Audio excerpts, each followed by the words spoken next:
الحمد لله رب العالمين والعاقبة للمتقين والصلاة والسلام على رسوله سيد المرسلين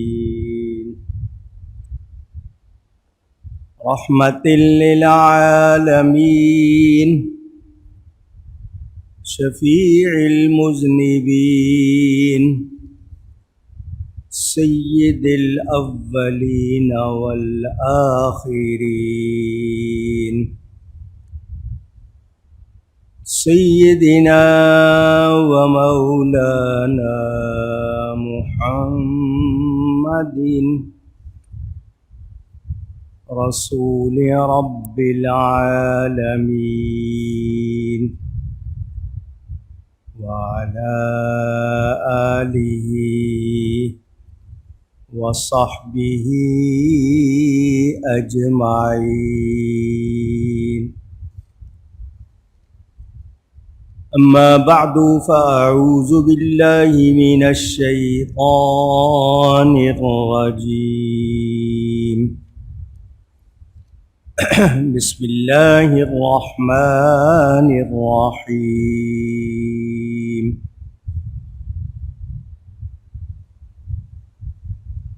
وأذن في الناس بالحج. صدق الله العلي العظيم. محبت کے ساتھ ایک مرتبہ دروشی پڑھ لیجیے.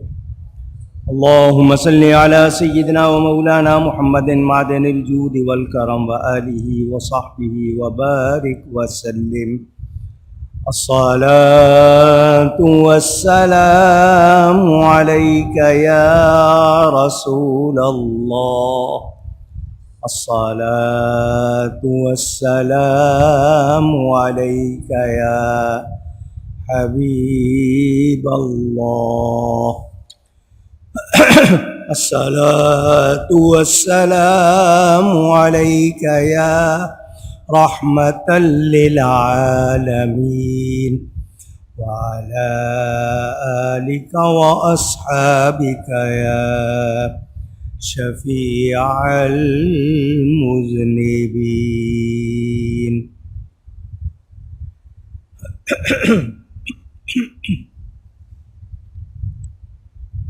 حمد و صلات کے بعد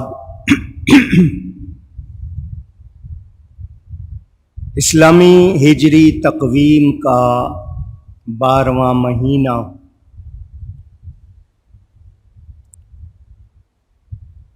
ذی الحجہ شروع ہوا ہے. اللہ تعالی تمام اہل ایمان کے لیے اس کو مبارک فرمائے اور اس کی برکات ہم سب کو عطا فرمائے.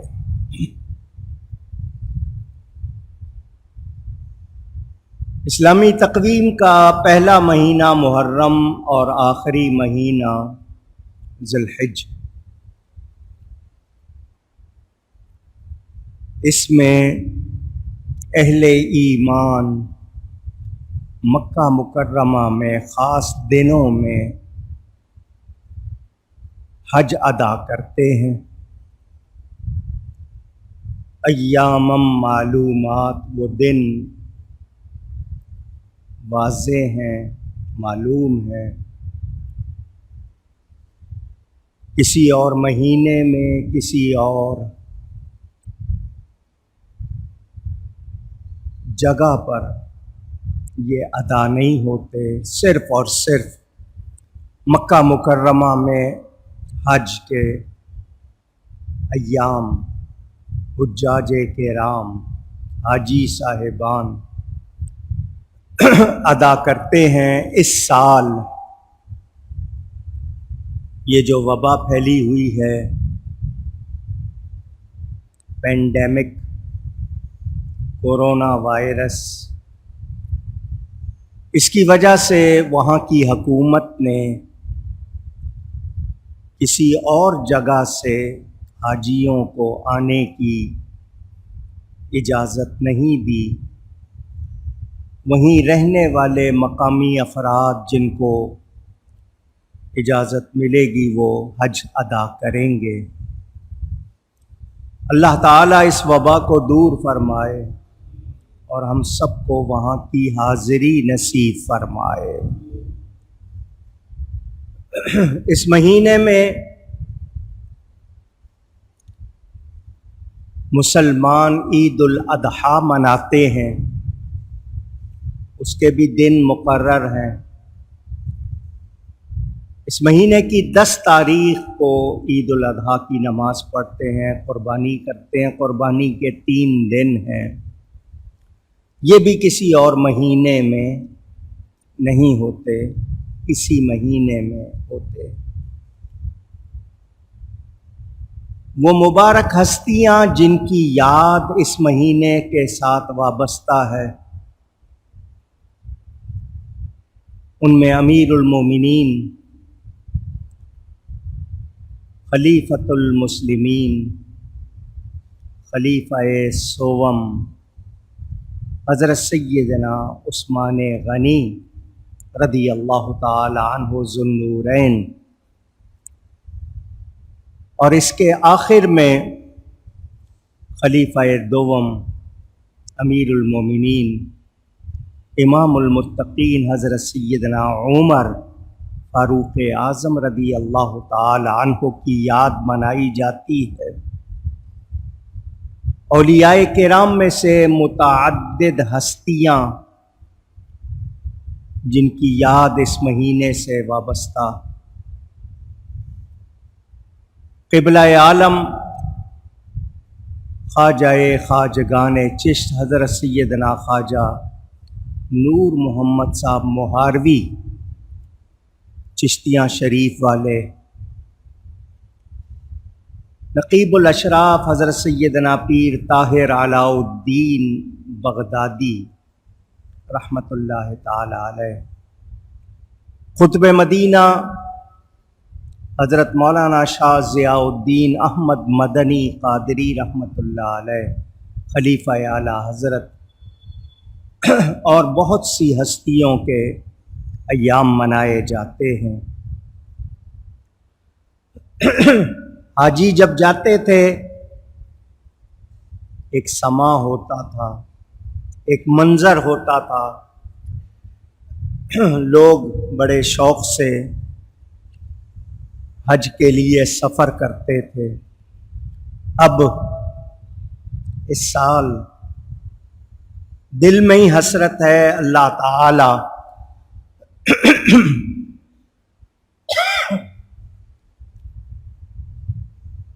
حرمین شریفین کی رونقیں بحال فرمائے. انشاءاللہ اہل ایمان اللہ کی عطا سے بار بار جائیں گے.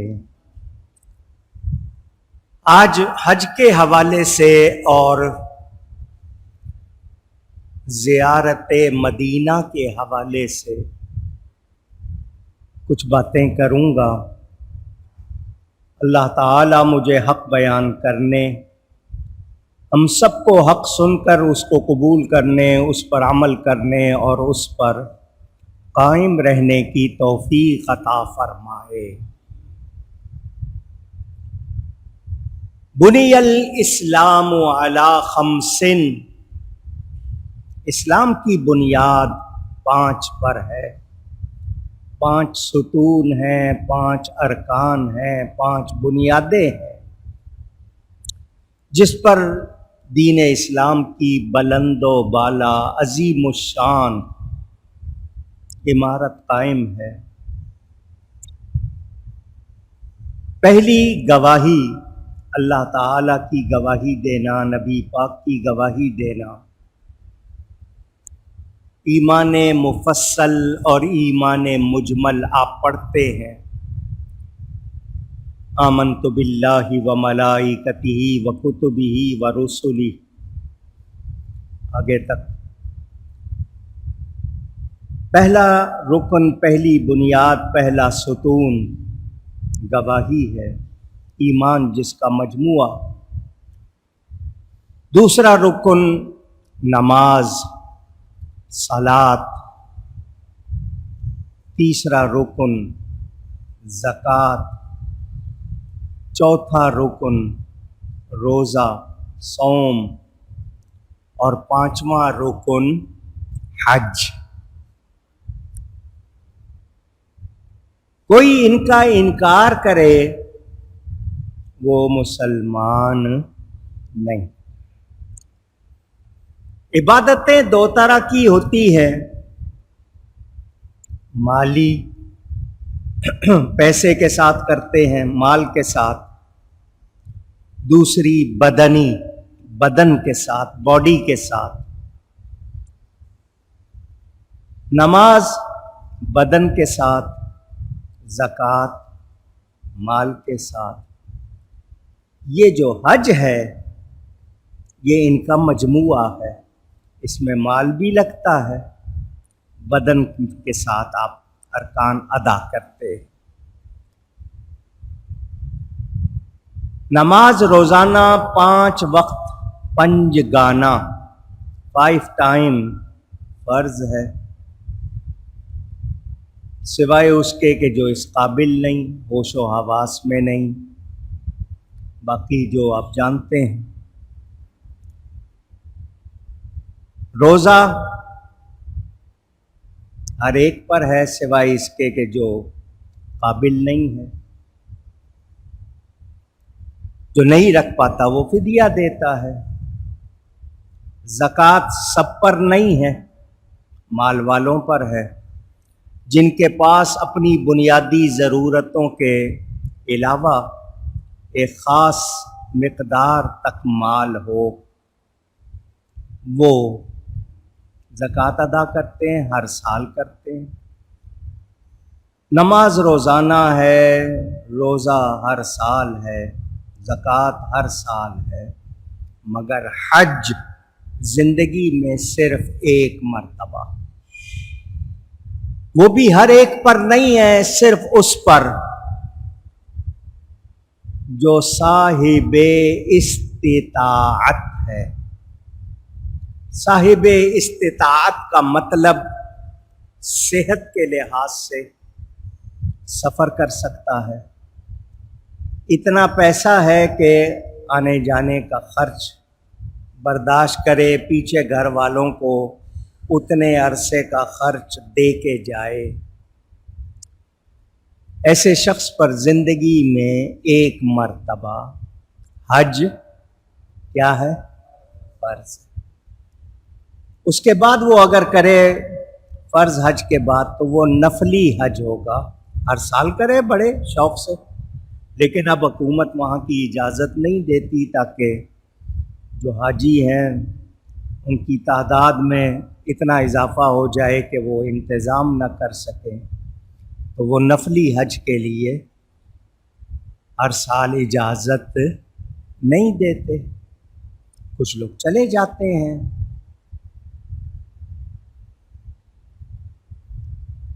حج زندگی میں ایک مرتبہ فرض ہے۔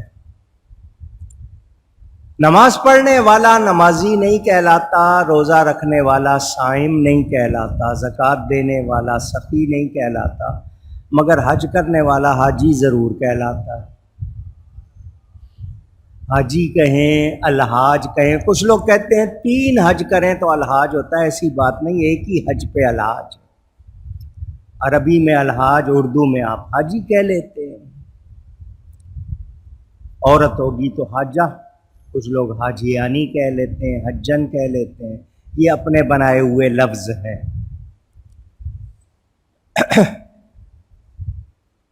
اس کے لیے مکہ مکرمہ میں خاص دنوں میں یہ ارکان ادا ہوتے ہیں، مکہ مکرمہ کے سوا اور اس مہینے کے خاص دنوں کے سوا یہ کہیں اور ادا ہو سکتا نہیں۔ 8 تاریخ سے 12 یا 13 تک، اس مہینے کی چاند کے حساب سے 8 تاریخ سے 12 کی شام تک، یا ایک رات اور زیادہ ہو جائے تو 13 کی شام تک، یہ حج کے دن ہے۔ الحج اشہر معلومات، حج کے مہینے بھی معلوم ہے، شوال، ذیقعد اور ذی الحج، لوگ اسی میں سفر کرتے ہیں۔ اب بہت آسان ہو گیا ہے، چند گھنٹوں میں سفر ہو جاتا ہے۔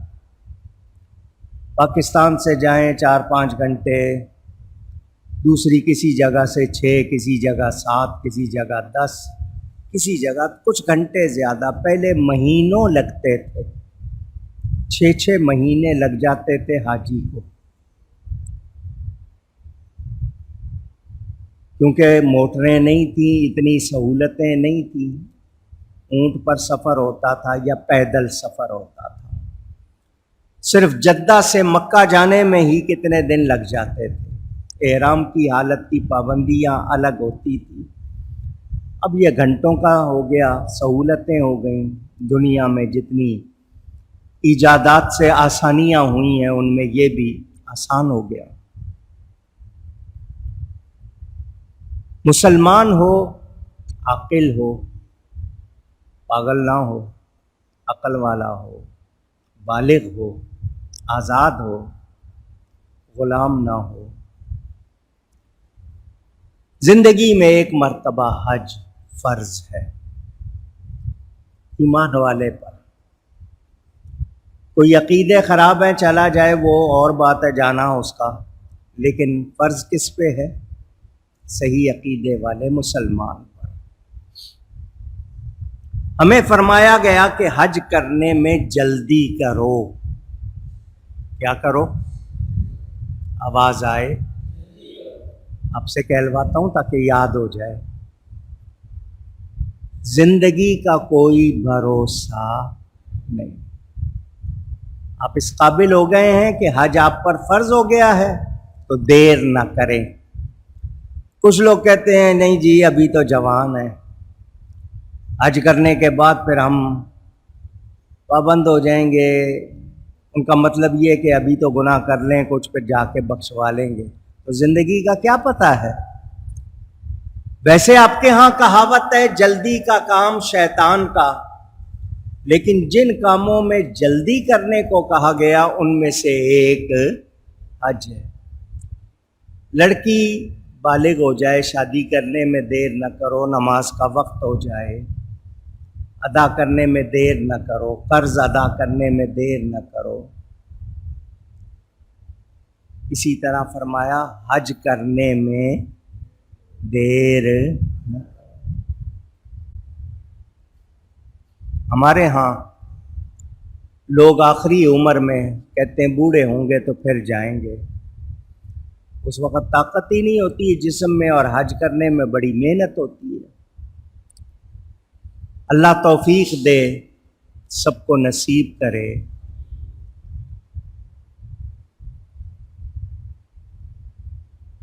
حج کے معنی کیا ہیں؟ اپنے گھر سے جہاں آپ رہتے ہیں وہاں سے اللہ کے گھر کا ارادہ کرنا، مکہ مکرمہ میں بیت اللہ کا ارادہ کر کے نکلنا، اور وہاں جا کر خاص دنوں میں خاص ارکان ادا کرنا، اس کا نام کیا ہے؟ حج۔ اس کا ثواب کتنا ہے؟ اجر کتنا ہے؟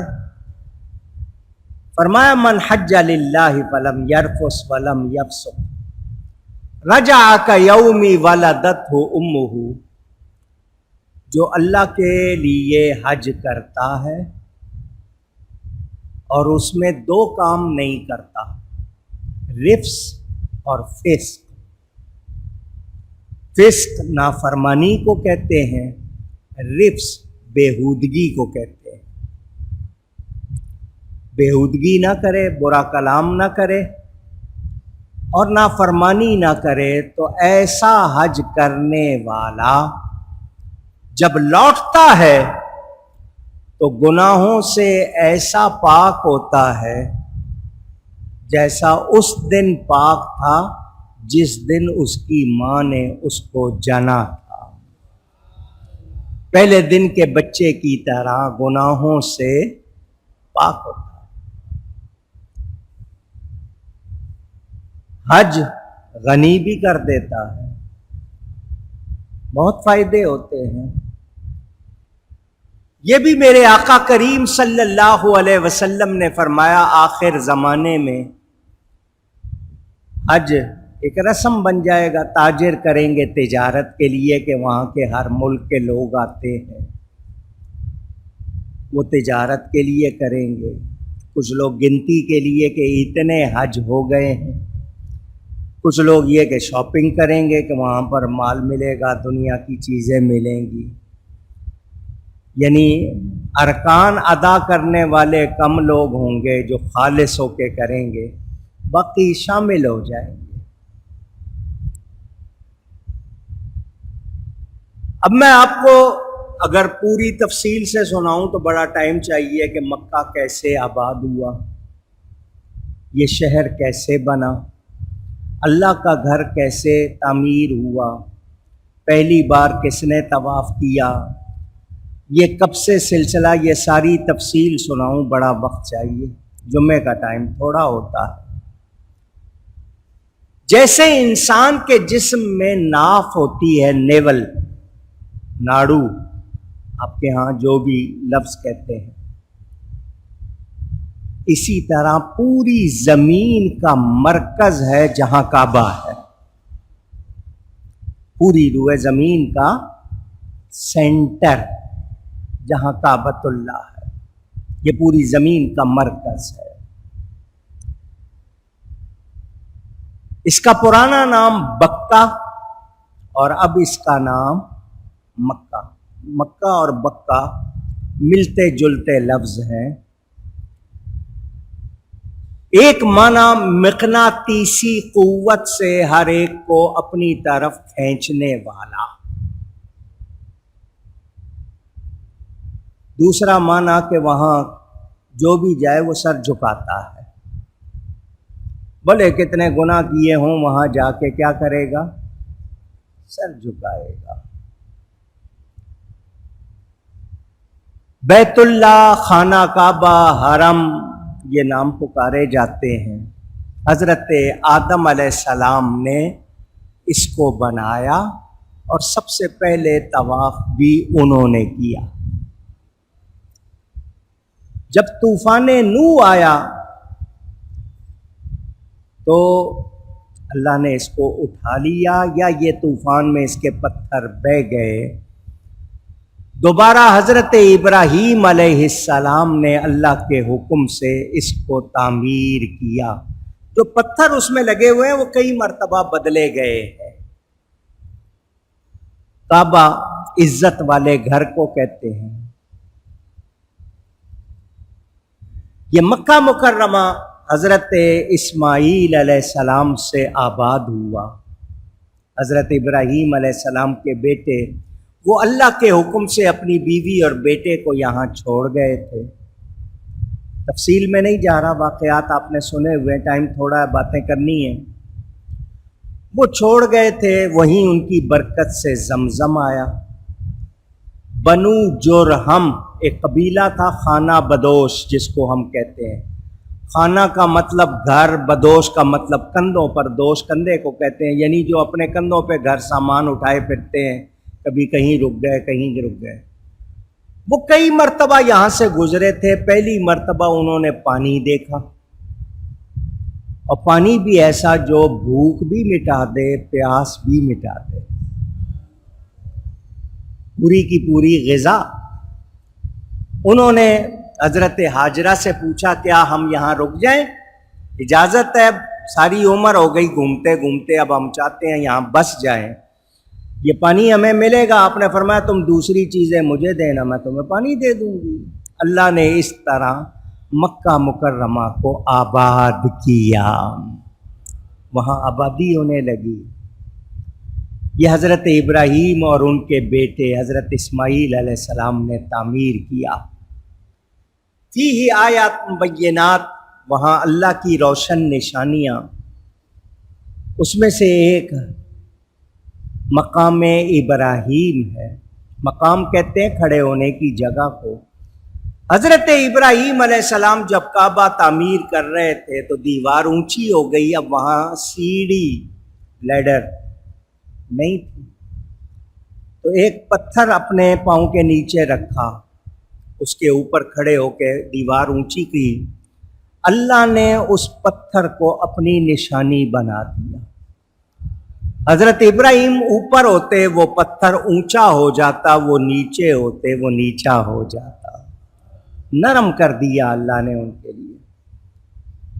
حضرت ابراہیم علیہ السلام نے جب تعمیر کر لیا تو آپ کا پاؤں اس میں پیر گیا، دھنس گیا، اتنا نرم ہو گیا کہ پاؤں اندر دھنس گیا۔ آپ نے باہر نکالا، اللہ نے اس کو سخت کر دیا، وہ آج تک وہاں موجود ہے، اس میں آپ کے قدموں کا نشان۔ اب اس پر انہوں نے کٹورا وغیرہ چڑھا دیا ہے، وہ اللہ کی نشانیوں میں سے ہے۔ فرمایا واتخذوا من مقام ابراہیم مصلی، جہاں میرا خلیل کھڑا ہوا اس کے قدموں کا نشان ہے، اس جگہ کو جائے نماز بناؤ، مصلی بناؤ، سجدہ مجھی کو کرنا ہے، مگر ماتھا وہاں رکھنا ہے جہاں میرے پیارے کے قدم آئے ہیں۔ اللہ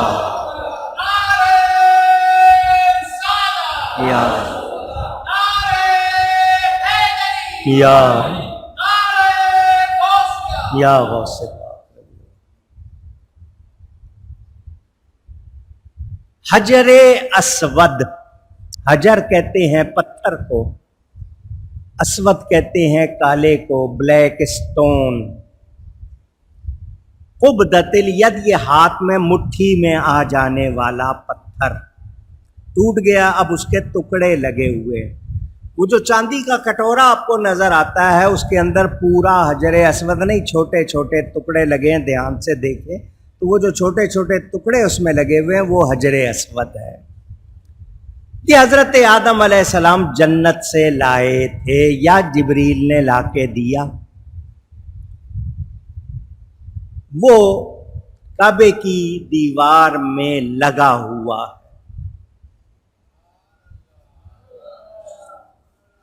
یہ جنت کے یاقوتوں میں سے ایک یاقوت ہے، جنت کے یاقوتوں میں سے ایک یاقوت ہے۔ اس کو چومنے کا ثواب اتنا جیسے کسی نے اللہ سے ہاتھ ملایا ہے، مصافحہ کیا۔ یہ جب جنت سے آیا تھا سفید تھا، چمکتا ہوا، سفید تھا چمکتا ہوا، لوگوں کے گناہ دیکھ کر کالا ہو گیا، لوگوں کے گناہ۔ آپ کہیں گے پتھر کی آنکھیں، یہ کیسی بات ہے؟ وہ تو پتھر ہے، وہ جنت کا پتھر ہے۔ سیدنا فاروق اعظم رضی اللہ تعالی عنہ نے اس کو چوما اور چوم کر کہا تو ایک پتھر ہے، نہ نفع دے سکتا ہے نہ نقصان، تجھے صرف اس لیے چوم رہا ہوں کہ میرے مصطفیٰ نے چوما۔ پاس حضرت مولائے کائنات سیدنا علی کھڑے ہوئے تھے، انہوں نے فرمایا اے امیر المومنین یہ نفع دے گا، یہ حضور صلی اللہ علیہ وسلم کا فرمان، اللہ تعالی قیامت کے دن اس کو آنکھیں بھی دے گا، ہونٹ بھی دے گا۔ جس نے اس کو محبت ایمان کے ساتھ چوما یہ اس کی گواہی دے گا۔ جس کو نبی کے لب لگ جائیں، جب اس کا یہ حال، اس کا یہ علم، اس کی یہ شان، جس کے لب ایک مرتبہ لگے، اس پتھر کی یہ شان ہو گئی لب لگنے سے، اس آقا کی، وہ لبوں والے آقا کی کتنی شان ہوگی۔ اب جب چومتے ہیں محنت کرنی پڑتی ہے، آسانی سے نہیں چوما جاتا۔ عورتوں نے بھی چومنا ہے، مردوں نے بھی چومنا ہے، رش ہوتا ہے، اکثر موتیں ہو جاتی ہیں اس کو چومتے ہوئے، دب جاتے ہیں۔ رش میں تو اور برا حال ہوتا ہے، ویسے بھی ذرا تھوڑا سا زور لگانا پڑتا ہے، آسانی سے نہیں ہوتا۔ آپ کو بہت مشکل سے سیکنڈ ملتے ہیں، چومو اور ہٹ جاؤ۔ ہٹنے میں اور زیادہ دشواری، کیونکہ پیچھے ایک ہجوم ہوتا ہے، ان میں سے نکلنا بھی مشکل۔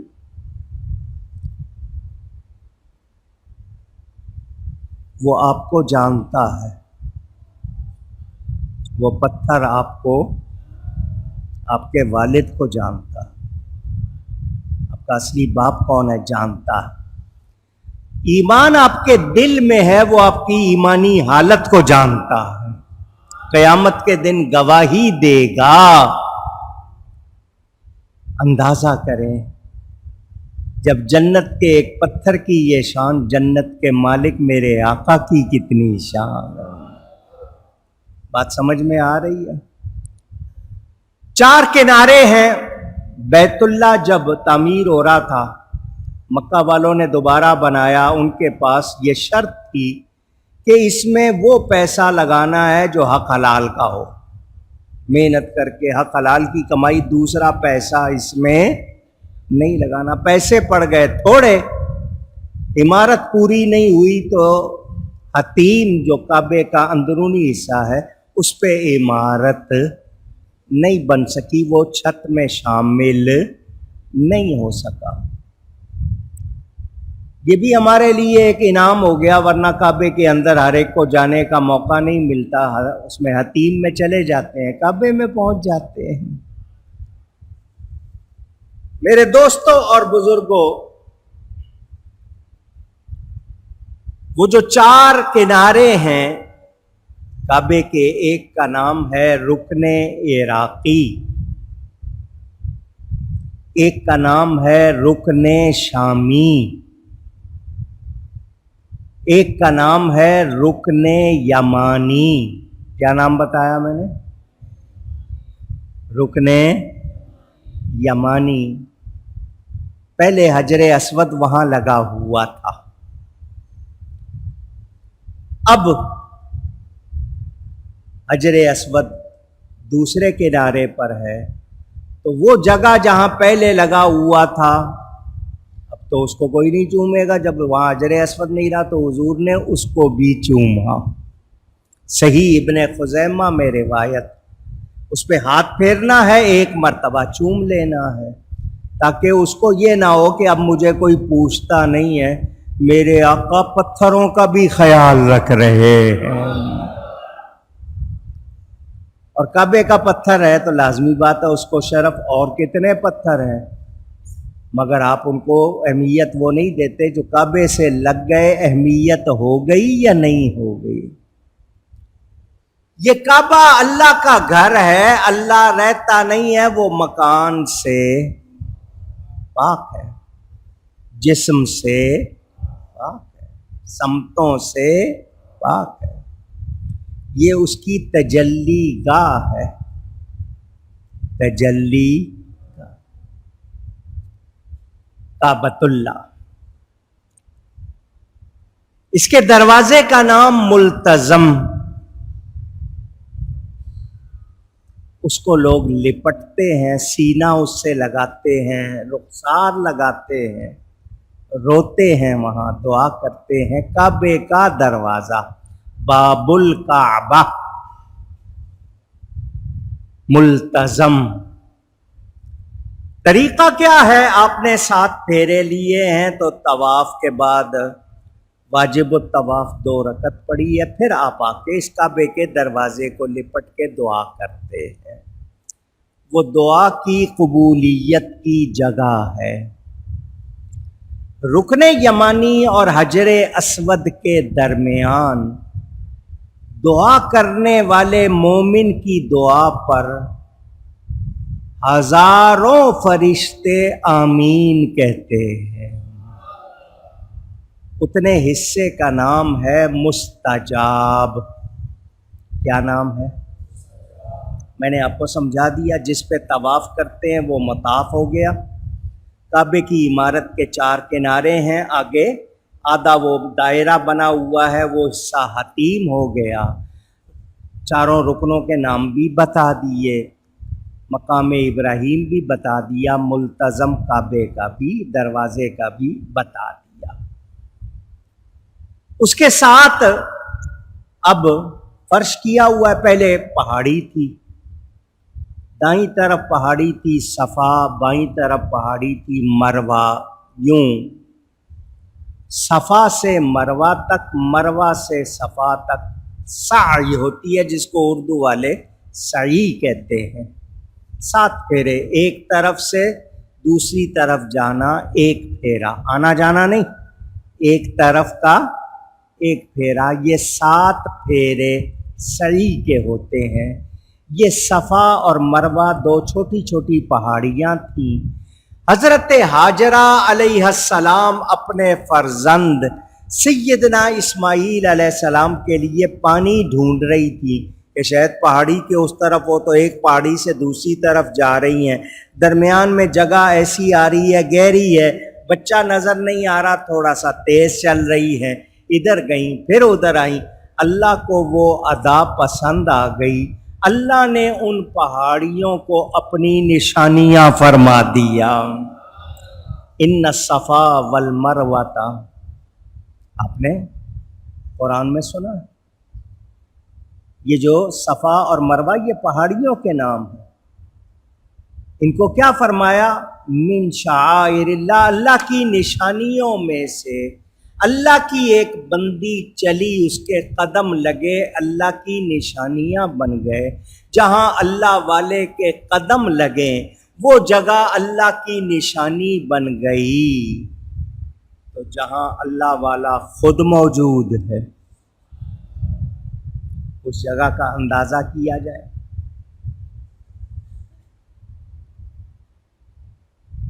آپ نے یہ باتیں سن لی، اب آپ کو میں نے مکہ کا تھوڑا سا بتا دیا، 3 جگہیں اور ہیں وہ بھی بتا دوں، پھر آپ کو حج کا سلسلہ بتاتا ہوں۔ شہر کے اندر سینٹر میں یہ مکہ ہے، اس کے ساتھ ہی صفا مروہ ہے۔ وہاں سے پیدل جائیں یا گاڑی پہ جائیں، کچھ فاصلے پر ایک میدان ہے جس کا نام مینا ہے۔ کیا نام ہے؟ عرب والے منا بھی کہتے ہیں، لیکن مینا۔ وہاں ایک مسجد ہے جس کا نام مسجد خیف، اس کے پڑوس میں ہی حضرت آدم علیہ السلام دفن ہے۔ یہ مینا کا وہ میدان ہے جہاں حاجی ٹھہرتے ہیں۔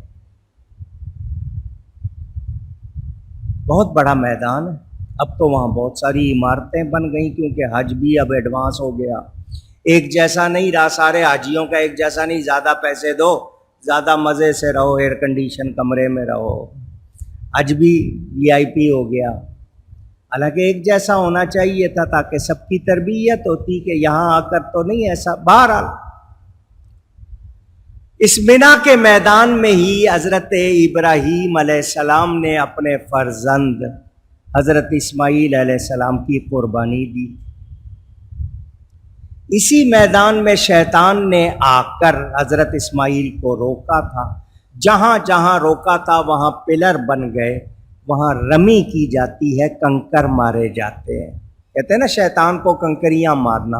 اسی میدان میں وہ 3 جگہیں ہیں، جمرۃ الاولیٰ، جمرۃ العقبیٰ، جمرۃ الوسطیٰ، یہ ہیں، تینوں پہ کنکریاں ماری جاتی ہیں۔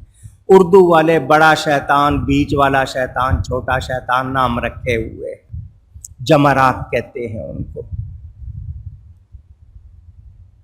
یہ مینا، اس سے آگے جائیں تو مشعر حرام ایک میدان ہے جس کو ہم لوگ مزدلفہ کہتے ہیں۔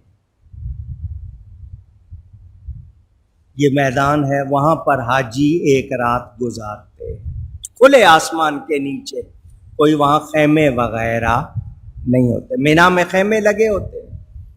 اس سے آگے ایک میدان ہے جس کا نام ہے عرفات۔ کیا نام ہے؟ عرفات۔ عرفات کے معنی پہچان کی جگہ۔ جس دن وہاں جمع ہوتے ہیں اس دن کا نام یوم عرفہ، پہچان کا دن۔ جس صورت میں یہ بیان آیا اس کا نام الاعراف ہو گیا۔ حج کا اہم رکن اس میدان عرفات میں، اس میں ایک پہاڑی ہے جس کا نام ہے جبل رحمت۔ جبل پہاڑی کو کہتے ہیں، رحمت اس کا نام ہے۔ اس پر ایک ستون بنا ہوا ہے سفید۔ یہ وہ جگہ ہے جہاں جنت سے آنے کے بعد حضرت آدم و حوا ملے تھے، ایک دوسرے کو پہچانا تھا، ملے تھے، اللہ سے معافی چاہی تھی، توبہ کی تھی، اللہ نے ان کی توبہ قبول فرمائی۔ حکم ہو گیا کہ آدم کی اولاد بھی اسی دن یہاں جمع ہو، باپ کی توبہ قبول ہوئی ہے، اولاد کی بھی قبول ہو جائے گی۔ یہ آپ نے جگہیں سن لی۔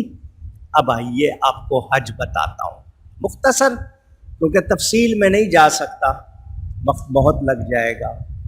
جگہیں آپ نے سن لی، یہ وہ جگہیں ہیں جہاں حج ہوتا ہے، اس کے سوا کہیں اور نہیں ہوتا۔ مثلا ماں باپ کا دیدار، ماں باپ کی زیارت مقبول حج ہے۔ مرشد کا دیدار، سلطان باہو فرماتے ہیں مینوں لکھاں کروڑاں حجاں ہوں۔ حج جو فریضہ ہے وہ کہیں اور نہیں، صرف مکہ مکرمہ میں جو جگہیں آپ کو بتائی ہیں صرف وہاں ادا ہوگا، باقی حج کا ثواب بہت سی چیزوں سے ملتا ہے۔ سمجھ آ گئی؟ یہ 9 تاریخ حج کا دن جو یوم عرفہ، یہ اگر جمعہ کے دن آ جائے اس کو لوگ حج اکبر کہتے ہیں۔ حج کیا مطلب؟ بڑا حج۔ نبی کریم صلی اللہ علیہ وسلم نے حج کی فرضیت کے بعد جو حج فرمایا ایک مرتبہ، وہ یوم عرفہ جمعے کے دن آیا تھا، اور ویسے بھی حج اکبر کے الفاظ قرآن میں موجود ہیں۔ تو یہ آپ نے سن لیا۔ آئیے اب آپ سے حج کی باتیں کر لیں۔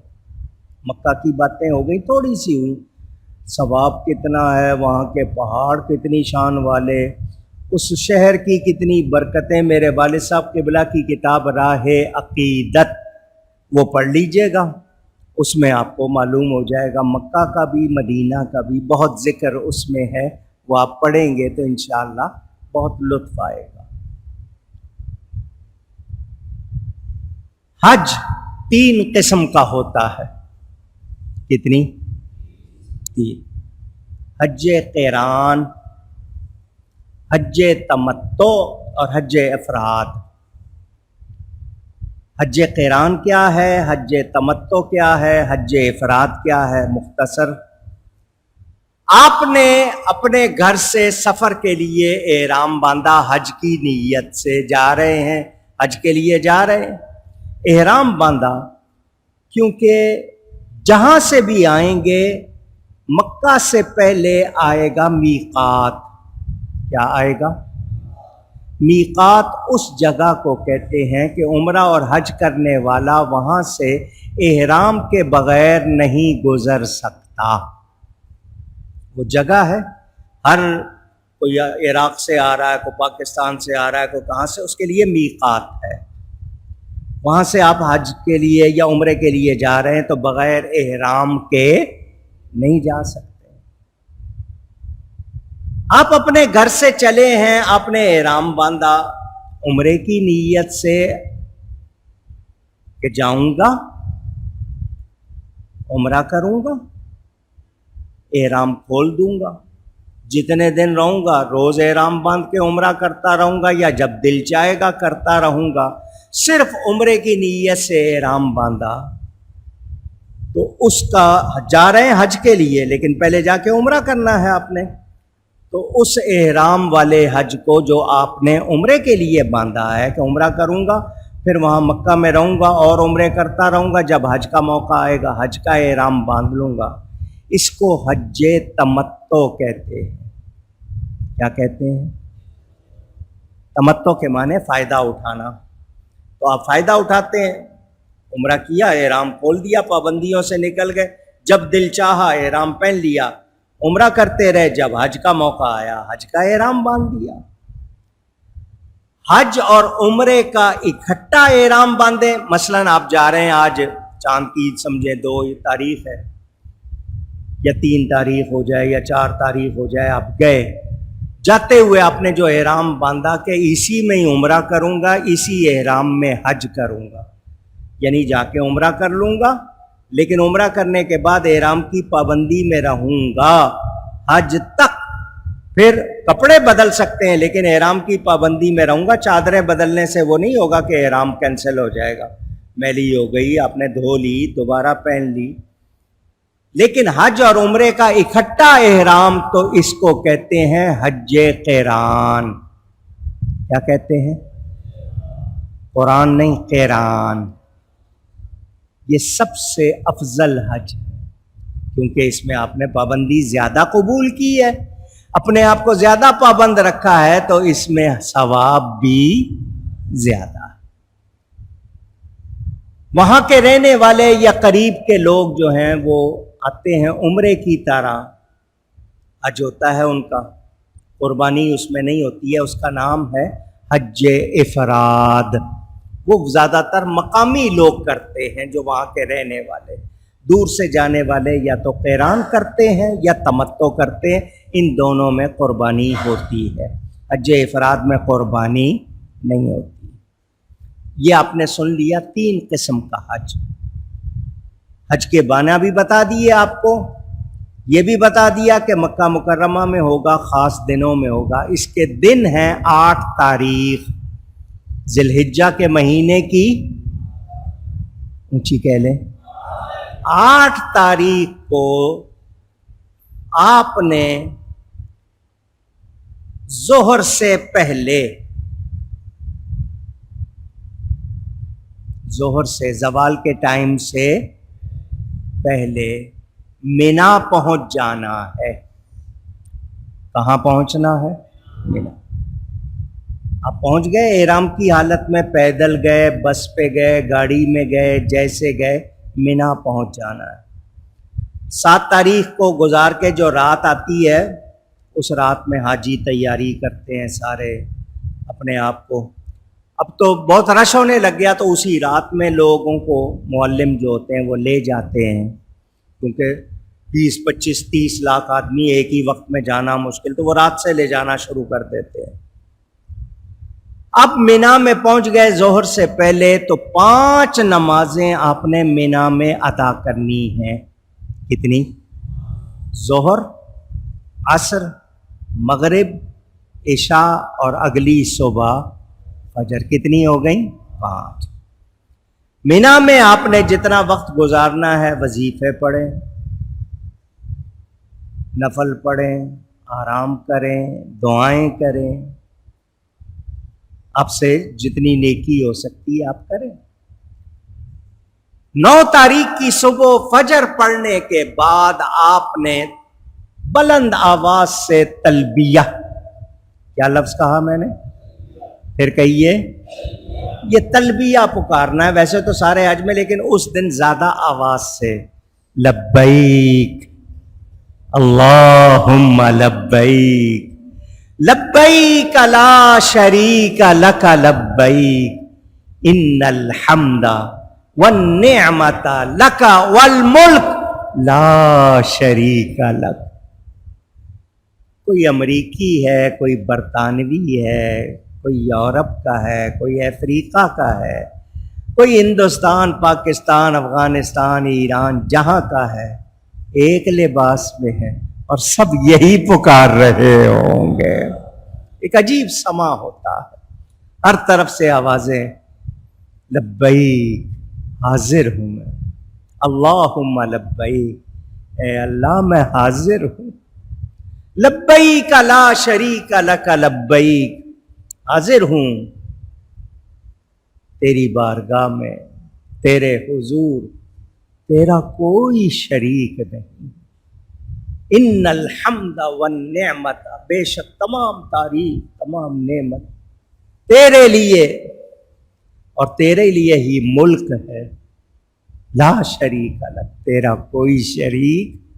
محبت سے کہہ لو لبیک اللہم لبیک، لبیک لا شریک لک لبیک، ان الحمد والنعمت لک والملک لا شریک لک. آپ اس کو شاید سمجھ رہے ہیں کہ یہ تو حاجی، یہ جو ہم پڑھتے ہیں نا، کوئی مقبولیت کی گھڑی ہو تو حج عمرہ نصیب میں ہو جاتا ہے. آپ نے مینا سے چلنا ہے 9 تاریخ کی صبح، یہ پکارتے ہوئے جانا ہے عرفات. وہاں ایک مسجد بنی ہوئی ہے، مسجد نمیرہ.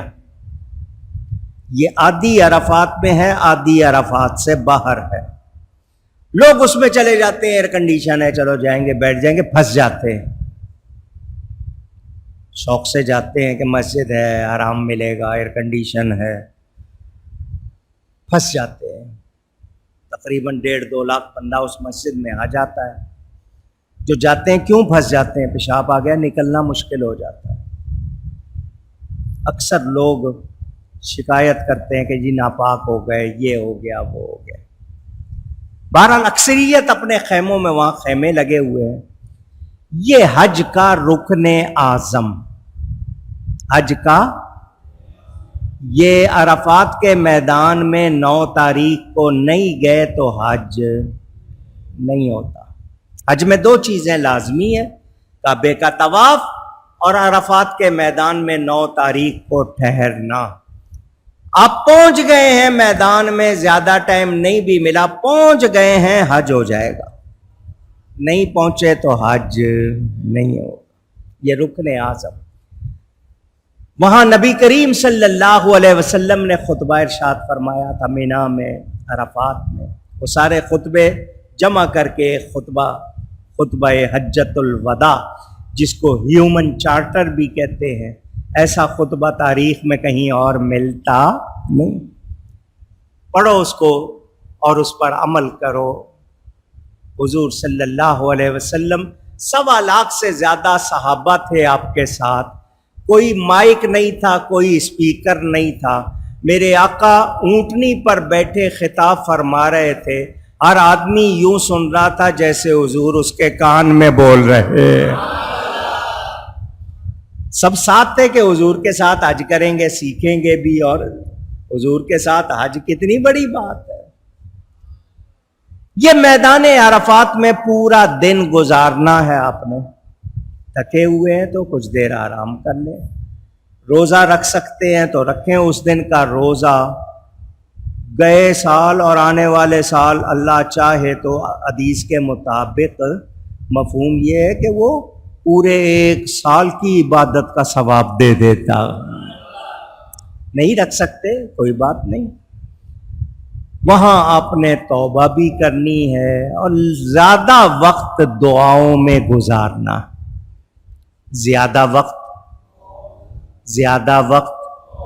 دعاؤں میں گزارنا ہے. وہ دعا کی جگہ اس دن اللہ فرشتوں سے فرماتا ہے، دیکھو میرے بندے اپنے سلے ہوئے عمدہ لباس چھوڑ کر بے سلا لباس پہن کر آئے ہوئے ہیں، مجھے یاد کر رہے ہیں، پکار رہے ہیں. اللہ تعالی فخر فرماتا ہے اور فرماتا ہے شاہ فرشتوں گواہ رہنا، میں نے ان سب کو بخش دیا ہے. یہ بڑا عظیم اجتماع جو یوم عرفہ میں ہوتا ہے. میرے دوستوں اور بزرگوں، احرام 2 چادریں ہیں مرد کے لیے، بغیر سلی ہوئی. موسم اگر گرم ہے تو گرم چادر استعمال کر سکتے ہیں. اگر تولیے کی یا لٹھے کی چادر آپ نے پہنی اس کے اوپر کمبل ڈالنا چاہیں ڈال سکتے. چہرہ نہیں آپ نے چھپانا، چہرے پہ کپڑا نہیں لگانا. عورت کا احرام صرف اس نے اپنے بال جتنے ہیں وہ چھپانے ہیں. اس کے پاس کوئی برقع ہے اس میں چھپ جائیں، ورنہ الگ کپڑا باندھ لے اس میں چھپا لے، بال چھپانے. صرف اس کا احرام یہ ہے. سارے جمع ہوں گے عرفات کے میدان میں، دعائیں کر رہے ہیں، رو رہے ہیں، گڑ گڑا رہے ہیں. الحمدللہ حج کی جب بھی سعادت حاصل ہوئی تو میدان عرفات میں لوگوں کو جمع کر کے 2-2.5 گھنٹے تقریر کرتا تھا. پھر 2-2.5 گھنٹے ان کو ذکر کرواتا تھا اللہ کے پاک ناموں کا، اورات کا، اور پھر 2 گھنٹے دعا کرتے تھے. یوں دن گزرتا. کچھ دعا خیمے میں بیٹھ کے، کچھ دعا خیمے سے نکل کے کھلے آسمان کے نیچے کھڑے ہو کر. وہ اس وقت دعا میں کنجوسی نہ کرو، سب کے لیے دعا کرو، بار بار کرو دعا، رو گڑ گڑاؤ. وہاں آج کل ظہر کا وقت ہوتا ہے تو وہ مسجد نمیرہ میں ظہر اور عصر کی نماز اکٹھی پڑھ لیتے. ظہر کے پڑھے 2 رکعت، اگر مسافر ہیں تو اس کے بعد 2 رکعت انہوں نے عصر کے اسی وقت پڑھ لیتے ہیں. یہ طریقہ درست نہیں. میرے نبی پاک صلی اللہ علیہ وسلم نے ظہر کو آخری وقت پڑھا. مثلاً سمجھاؤں، ظہر کا آخری وقت جیسے سمجھنے کے لیے 4 بجے. کتنے بجے؟ تو حضور نے 3:45 یا اس کے بعد ظہر پڑھی. 4 بجے عصر کا وقت ہو گیا تو عصر اول وقت میں پڑھ لی. یعنی ظہر کو ظہر کے وقت میں پڑھا، عصر کو یہ لوگ ملا دیتے ہیں. بہرحال وہ صرف وہی ملاتے ہیں. خیموں میں لوگ اپنی اسی سہولت سے پڑھتے ہیں. کوئی جماعت کرا لیتے ہیں، کوئی اپنی الگ الگ پڑھتے ہیں. کھانے بھی کھا لیتے ہیں. جن کا روزہ نہیں ہوتا پانی ہوتا ہے. بہت سے لوگ اس دن بہت پانی پلاتے ہیں دنیا کو ثواب کمانے کے لیے. کھانے کھلاتے ہیں لوگوں کے لیے، جوس وغیرہ بانٹتے پھرتے ہیں.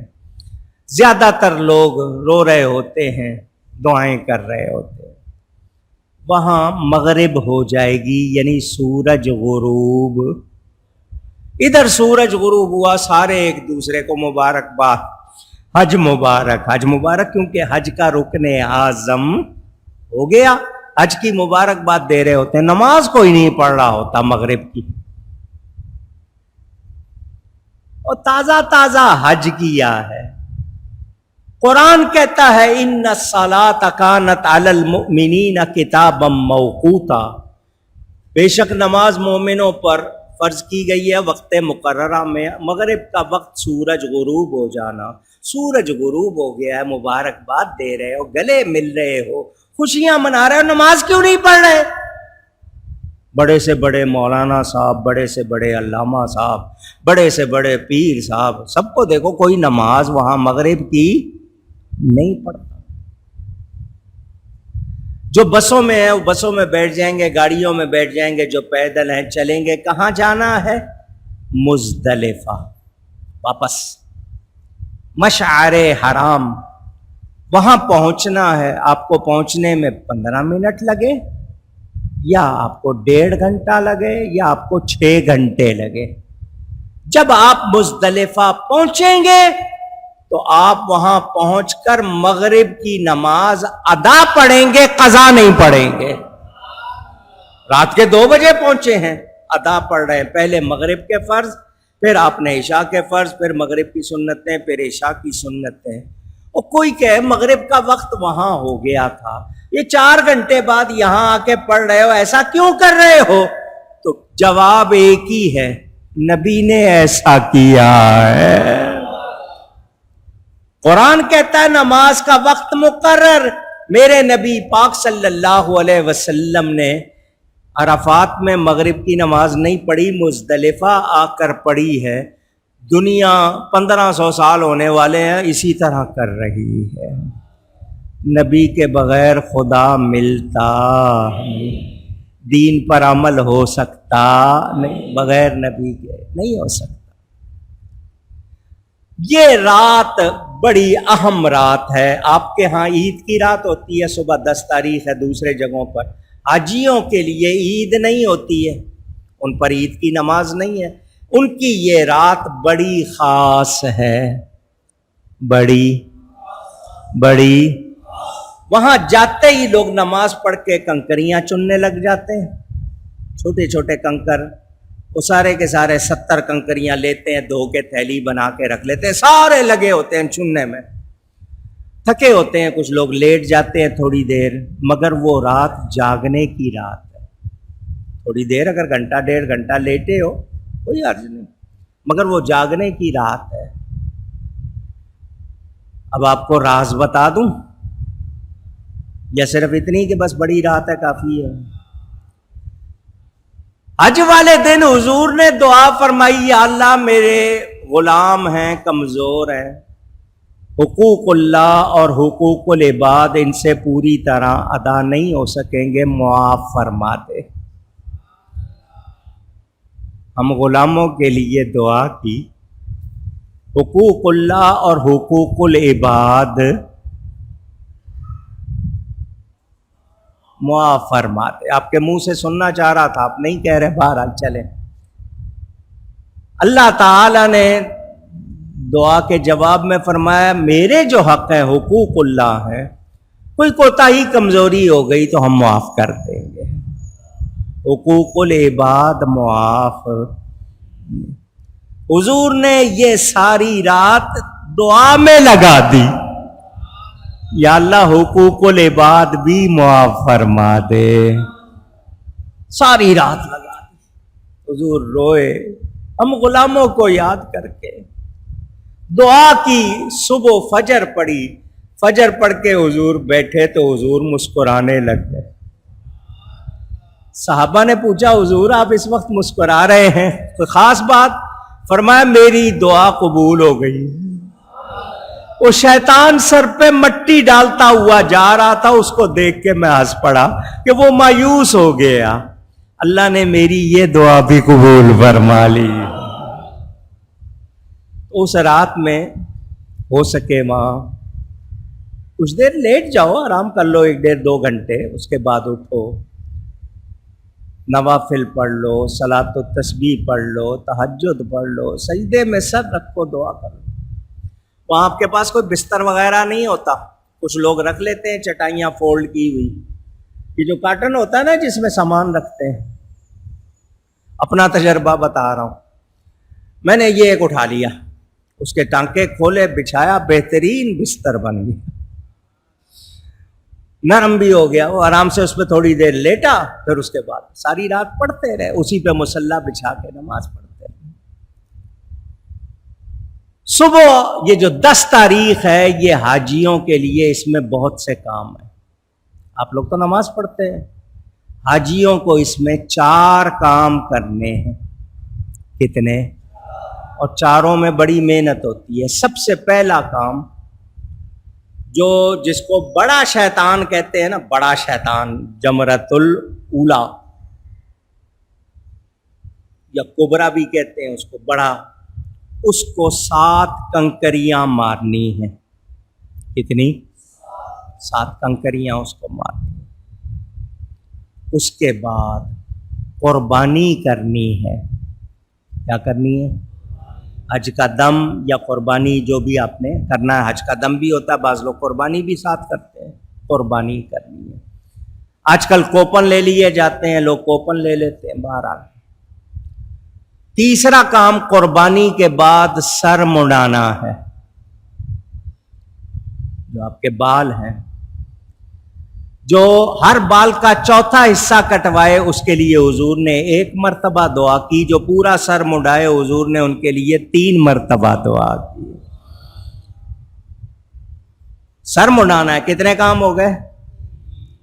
اب آپ نے نہانا ہے، دھونا ہے، احرام سے آپ آزاد ہو گئے، احرام کی پابندی نہیں رہی۔ اب آپ غسل کر کے اپنے عام کپڑے پہن لیں اور مکہ میں آپ طواف کریں گے، طواف افادہ کہتے ہیں اس کو، یہ لازم ہوتا ہے، یہ 10 تاریخ کو کر لیں، 11 کو کر لیں، 12 کو، اس کے بعد ہو سکتا، اور اگر یہ طواف نہیں کیا آپ پہ بیوی حلال نہیں ہوگی۔ یہ طواف بہت ضروری ہے۔ کچھ لوگ پہلے دن کر لیتے ہیں، کچھ رات میں کر لیتے ہیں، کچھ اگلے دن، رش ٹوٹ جائے تھوڑا سا۔ یہ طواف کیا اور اس کے ساتھ آپ نے صفا مروہ کی سعی کی، 7 پھیرے۔ مکہ میں ٹھہرنا نہیں ہے، بس یہ کام کرنے ہیں، واپس مینا آ جانا ہے اپنے خیمے میں، اور وہاں 11 اور 12 تاریخ، چاند کی 11 اور 12 تاریخ کو ظہر سے لے کے مغرب کے درمیان تینوں جمرات، تینوں شیطانوں پر 7 کنکریاں مارنی ہیں، 11 تاریخ کو بھی اور پھر 12 کو۔ مغرب سے پہلے پہلے وہاں سے نکل جائیں، اگر آپ کو وہاں مغرب ہو گئی تو آپ کو اگلی رات بھی وہاں رہنا ہوگا، پھر آپ 13 تاریخ کو آئیں گے، ورنہ 12 تاریخ کو آپ وہاں سے نکل جائیں، حج ہو گیا۔ اب آخری چیز رہ گئی طواف وداع، طواف وداع۔ اگر آپ نے کچھ دن مکہ رہنا ہے تو جب نکلنے لگیں گے آپ طواف کر لیں گے۔ اس درمیان آپ کوئی اور عمرہ کرنا چاہیں تو آپ کر سکتے ہیں، آپ کو ٹائم زیادہ ملا آپ عمرہ کریں، طواف کریں ویسے، لیکن جب وہاں سے نکلیں گے تو طواف وداع حاجی کے لیے ضروری ہے، عمرے والے کے لیے ضروری نہیں۔ یہ ہے حج۔ آپ نے دیکھا، کچھ اندازہ ہوا، کچھ سمجھ آئی؟ یہ 5 دن ہیں، اور ان 5 دنوں کا ثواب کتنا ہے؟ مکہ مکرمہ کی ایک نیکی کا ثواب 1,00,000 گنا۔ وہاں آپ نے کسی کو 1 روپیہ دیا تو ثواب کتنا ملے گا؟ 1,00,000 روپیہ نہیں، 1,00,000 روپے کا ثواب۔ روپیہ ایک ہی ہوگا، ثواب 1,00,000 ہوگا۔ کسی کو پانی پلایا ہے، آپ نے نفل پڑھے ہیں، قرآن پڑھا، ایک نیکی کا ثواب 1,00,000۔ مگر یاد رکھنا وہاں کے گناہ کی پکڑ بھی بہت ہے، وہاں کا گناہ بھی اتنا ہی ہے۔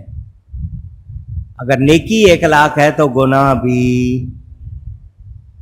وہاں گناہ کو سوچنا بھی نہیں، وہ اللہ کا گھر ہے، وہاں پر دل لرزتے ہیں۔ کعبے کی دیوار سے لپٹ کے وہاں بیٹھ کے لوگ روتے ہیں، ان کا حال دیکھو تو خوف ہے، اللہ معاف فرما دے، اللہ معاف فرما دے۔ بس یہی بات ہو رہی ہوتی ہے کہ اللہ تعالی معاف فرما دے۔ سب کے سب کوشش کر رہے ہیں کسی طرح معافی مل جائے۔ میرے دوستوں اور بزرگوں،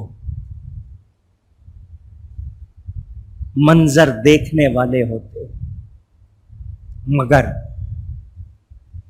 غریب ہے یا امیر، بادشاہ ہے یا فقیر، عالم ہے یا ان پڑھ، آقا ہے یا ملازم، مرد ہے یا عورت، سب وہاں جمع ہے۔ ایک دوسرے کی طرف دھیان نہیں، سب کو اپنی اپنی کہ بس اللہ کو راضی کر لے، اللہ کو۔ دوسرا آدمی دیکھے کہ یہ عجیب آدمی ہے، میں نے اس کو دیکھا تھا اپنے وطن میں بہترین لباس پہنتا تھا، یہاں بے صلہ لباس پہنا ہوا ہے، ایک چادر اوپر اوڑھ لی ہے، ایک نیچے باندھ لی ہے، بال بکھرے ہوئے ہیں، ایک 4 دیواری کے پیچھے چکر لگا رہا ہے، پھر پانی کھڑے ہو کے پی رہا ہے، کچھ اپنے اوپر گرا رہا ہے، پھر ایک پہاڑی سے دوسری طرف، ادھر سے ادھر، دیکھنے والا سمجھے تو کہے دیوانہ ہے۔ کیا ہے؟ یہ دیوانوں جیسی حرکت کر رہا ہے۔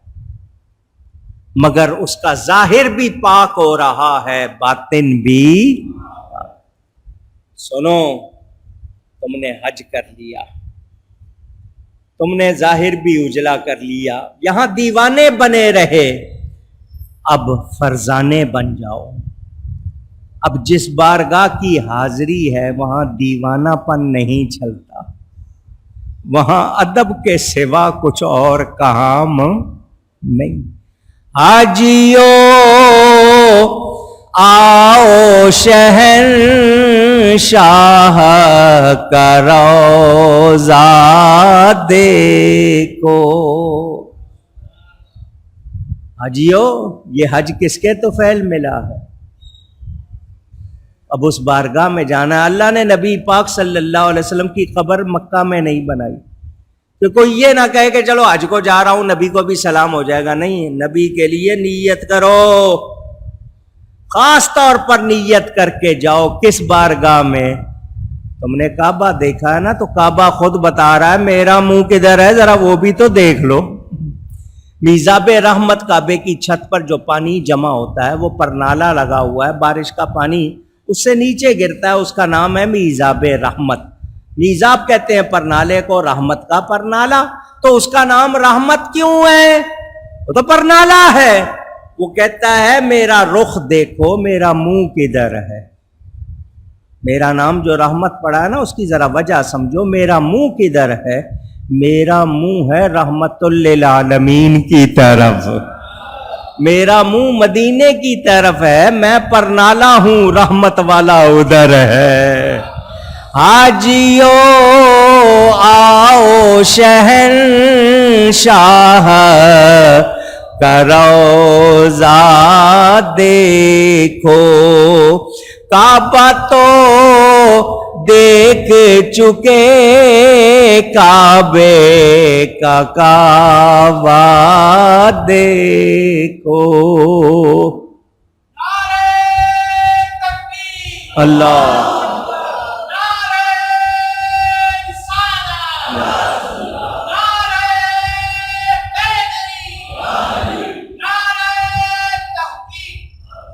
آب زمزم تو پیا، خوب بجائی پیاسے، آؤ جود شہ کوثر کا بھی دریا دیکھو۔ اور شعر اگر سمجھ آ جائے تو بہت اچھا ہے۔ وامتیوں کا جگر خوف سے پانی پایا، یا سیاہ کاروں کا دامن پہ مچلنا دیکھو۔ سمجھ نہیں آیا ہوگا، سمجھا دوں۔ وہاں کا مطلب مکہ میں فرما بردار لوگوں کا جگر خوف سے پانی ہو رہا تھا، کہتے نا پتا پانی ہو گیا، اتنا ڈر لگا۔ وہاں اتنا ڈر فرما بردار نیک لوگوں کو کہ ان کے جگر پانی ہو رہے تھے، اور یہاں مدینے میں گناہگار نبی کے پاس آ کے مچل رہے ہیں، دامن میں مچل رہے ہیں، کیونکہ رحمت للعالمین آقا۔ اچھا، اب یہاں جو بات کر رہا ہوں یہ ذوق کی بات ہے۔ کچھ لوگ پہلے مدینہ جاتے ہیں اور وہاں سے احرام باندھ کر مکہ آتے، اور کچھ لوگ پہلے مکہ جاتے ہیں حج عمرہ کر کے، پھر اس ذوق کی بات ہے، سنا رہا ہوں۔ دونوں طرح ٹھیک ہے، کوئی کسی کے بارے میں کوئی شکایت نہیں۔ جو پہلے مکہ جاتے ہیں وہ اس لیے کہ بارگاہ نبی میں جانا ہے، پہلے طواف کر کے عمرہ حج کر کے گناہ معاف کروا لیں، پھر حضور کی بارگاہ میں جائیں گے پاک صاف ہو کر، کیونکہ آپ وہاں دیوانے بنے رہے، اب آپ اجلا لباس، خوشبو لگا رہے، ادب سے آ رہے، دیوانگی نہیں چلے گی، ادب. تو پاک صاحب ہو گئے ہو، اب مدینہ آ رہے ہیں. جو پہلے مدینہ جاتے ہیں وہ یہ کہ اللہ کی بارگاہ میں جانا ہے، اللہ سے معافی لینی ہے، پہلے نبی سے رحمت لے لیں، پھر اللہ کی بارگاہ میں سفارش کروا لیں تاکہ بیڑا پار ہو جائے. یہ محبت کی باتیں ہیں، دونوں طرح لوگ کرتے ہیں. خوب آنکھوں سے لگایا ہے غلاف کعبہ، قصر محبوب کے پردے کا بھی جلوہ دیکھو. کہاں جا رہے ہو؟ یہ بارگاہ مصطفیٰ ہے، یہ کوئی معمولی جگہ. اللہ جسم جسمانیات سے پاک ہے، مکان مکانیات سے پاک ہے، زمان زمانیات سے پاک ہے، سمتوں جہتوں سے پاک ہے، ضرورتوں حاجتوں سے پاک ہے. مکہ گئے، اللہ کی بارگاہ میں اللہ کے گھر کا طواف کیا، ارکان ادا کیے. دعویٰ کر سکتے ہو؟ دعویٰ کر سکتے ہو قبول ہے؟ پوچھ رہا ہوں. نہیں. ڈر ڈر کے یا اللہ تیری مہربانی، تو نے بلایا ہے، کرم فرما دے. امید ہے کہ وہ رحمان ہے، رحیم ہے، قبول فرما دے. مدینے والے کی بارگاہ میں سے تو کوئی خالی آتا نہیں. وہ اللہ کے خزانوں کے مالک، اللہ ہی عطا کرنے والا ہے، اللہ ہی نے ان کو مالک و مختار بنایا ہے. میرے دوستوں اور بزرگوں، کیا کہوں، سنو، مکہ میں اللہ کا جسم نہیں، وہ جسم سے پاک. اللہ کا گھر ہے، اس کی تجلی گاہ ہے، مگر مدینہ میں تو میرے آقا خود موجود ہے. خود اور فرماتے ہیں جو حج کو آئے اور میری زیارت نہ کرے وہ جفا کرتا ہے. کیا کرتا ہے؟ جفا کرتا ہے، دشمنی کرتا ہے. اللہ نے مجھے رحمت للعالمین بنایا اور کعبہ میری وجہ سے بنا ہے، حج میری وجہ سے ملا ہے. میرے پاس نہیں آ رہے ہو تو جفا کر رہے ہو. ایک جفا اور ایک میں روایت میں جفانی، اور دوسری روایت سنا رہا ہوں، دل کے کانوں سے سن لینا، دل کے کانوں سے سن لینا. فرمایا من زارنی بعد وفاتی فکأنما زارنی فی حیاتی. من زار قبری بعد وفاتی فکأنما زارنی فی حیاتی. من زار قبری وجبت لہو شفاعتی. میں نے 2-3 حدیثیں سنائی، ترجمہ بھی سن لو. اپنے نصیبوں پہ ناز کرنا. فرمایا جس نے میری وفات کے بعد میرے روضے کی زیارت کی، میرے روضے کی زیارت کا لفظ بار بار کہلوا رہا ہوں، سمجھو. جس نے میری وفات کے بعد میرے روضے کی، اس نے کیا کیا؟ اس کا ایسا ہی ہے جیسا اس نے میری زندگی میں میری زیارت کی.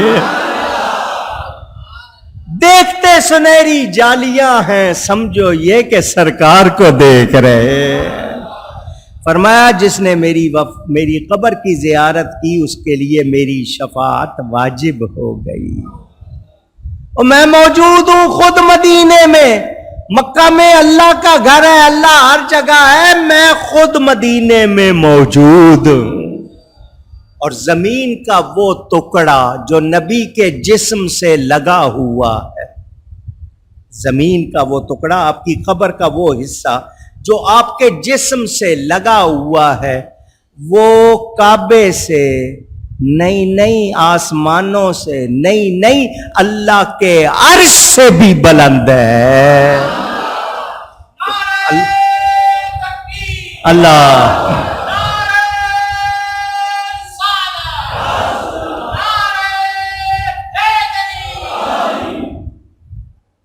سمجھ آ رہی ہے بات؟ دھو چکا ظلمت دل بوسائے سنگ اسود، خاک بوسی مدینہ کا بھی رتبہ دیکھو۔ حجر اسود کو چوم کے تم نے دل کی سیاہی دھو لی، اور مدینے کی خاک آ کے چومو پھر اس کا رتبہ بھی دیکھو۔ میرے دوستوں اور بزرگوں، نبی کریم صلی اللہ علیہ وسلم اپنے جسم اقدس کے ساتھ مدینہ میں موجود ہے، مدینہ میں زندہ ہے، دیکھ رہے، نواز رہے، لٹا رہے۔ مکہ مکرمہ میں ہر لمحے 120 رحمتیں نازل ہوتی ہیں۔ کتنی؟ 60 ان کو ملتی ہے جو طواف کرتے ہیں۔ وہاں کی سب سے بڑی عبادت کیا ہے؟ وہ کہیں اور نہیں ہو سکتا۔ 60 ان کو ملتی ہیں جو طواف کرتے ہیں، 40 ان کو ملتی ہیں جو نماز پڑھتے ہیں، اور 20 ان کو ملتی ہیں جو صرف محبت سے کعبے کو دیکھتے رہتے۔ میرے رب کا گھر، اور رب کے گھر کو دیکھنے کا اتنا ثواب تو رب کے حبیب کو دیکھنے کا کتنا ثواب۔ سمجھ آ رہی ہے بات؟ مدینہ منورہ جانا ہے، مدینے کا ذکر انشاءاللہ، باقی جو رہ گیا وہ آئندہ جمعے، اور ساتھ میں قربانی کا ذکر بھی باقی ہے۔ تو ایک جمعہ اور مل گیا عید سے پہلے، انشاءاللہ ذکر مدینہ کریں گے اور قربانی کا ذکر کریں گے۔ بس 2 باتیں، 2 شعر پڑھ لوں اور اس کے بعد پھر آپ سے گفتگو۔ میرے نبی نہ ہوتے تو کیا مکہ ہوتا، کعبہ ہوتا، حضرت ابراہیم ہوتے، حج ہوتا۔ اعلی حضرت بریلی سے چلے ممبئی آئے، کیونکہ ممبئی سے اس زمانے میں بحری جہاز جاتا تھا۔ لوگوں نے پوچھا کدھر جا رہے ہیں؟ تو فرماتے ہیں کعبے کا نام تک نہ لیا، طیبہ ہی کہا۔ کعبے کا نام نہیں لیا، طیبہ، کعبے کا نام تک نہ لیا، طیبہ ہی کہا۔ پوچھا تھا ہم سے جس نے کہ نہضت کدھر کی ہے۔ جب لوگوں نے پوچھا کدھر جا رہے ہیں تو ہم نے کعبے کا نام نہیں لیا، طیبہ کہا۔ اب چونکہ عالم ہے، طیبہ کیوں کہا دلیل پیش کرتے ہیں۔